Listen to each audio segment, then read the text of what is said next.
He says your store's burning down, and just my heart dropped out. Flames and fireworks shot out of Pyromaniac Fireworks yesterday, leaving behind a pile of charred rubble today. When a fireworks store goes, it's going to go all the time because, again, the firefighters don't have anything to do but to be that defensive. Owner Gary Graham watched in disbelief as his years of hard work and life's passion went up in flames. Ever since he was about 5 years old, Gary's loved fireworks. What's not to love?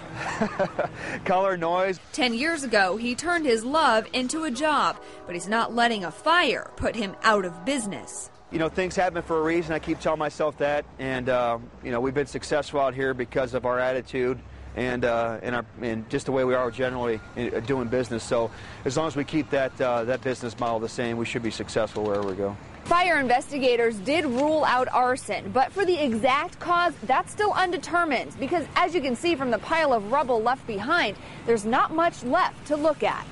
There wasn't much left to even investigate as far as material and everything. They did the best they could. I'd like to know at least what it is. It'd help me sleep a little bit better at nighttime. To make the fire even worse, the store just got a big shipment in for New Year's sales.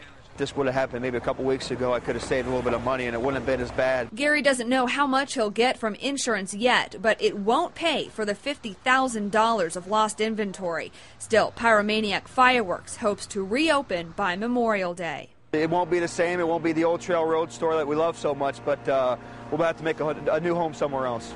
In Fort Wayne, Alyssa Ivinson, News Channel 15.